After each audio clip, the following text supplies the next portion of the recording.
উফ, রোজ এত দামি দামি ক্রিম মাখছি তবুও মুখে কোনো গ্লো আসছে না, কেন কে জানে। দূর, একদম ভালো লাগে না। এই যে ম্যাডাম, সব দোষ আমার না কিন্তু। তাহলে কার দোষ? যদি তোমার দোষ না হয় তবে আমাকে বলো। দোষটা তোমারই ম্যাডাম, তবে শোনো মন দিয়ে, তুমি 3টি মারাত্মক ভুল করছো, যার কারণেই আমি কোনো কাজে আসছি না।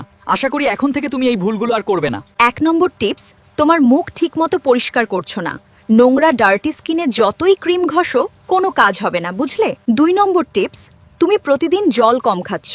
ভিতর থেকে হাইড্রেশন না হলে বাইরের ক্রিম কিছুই করবে না, বুঝলে ম্যাডাম? 3 নম্বর টিপস, রাতে ঘুমাচ্ছ দেরি করে, স্কিন রিপেয়ার হয় রাতেই, আর তুমি তখন মোবাইল স্ক্রল করছো, তাই রাতে সময় মতো ঘুমাও আর সুন্দর থাকো। ওহ, আমি বুঝতে পেরেছি আমি কি ভুল এতদিন করছিলাম। হ্যাঁ ম্যাডাম, আগে লাইফস্টাইল ঠিক করো, তারপর আমি ঠিকই ম্যাজিক দেখাবো। তাহলে বন্ধুরা বুঝতে পারলে তো, শুধু দামি ক্রিম মাখলেই হবে না, রোজকার সঠিক অভ্যাসই তোমার মুখে আসল গ্লো এনে দেয়। তাহলে বন্ধুরা দেরি করো না, আজ থেকেই সঠিক লাইফস্টাইল শুরু করো। আর এমনই সব মজাদার টিপস নিয়মিত পেতে আমাদের এই চ্যানেলটিকে দয়া করে লাইক, শেয়ার ও সাবস্ক্রাইব করে দিও।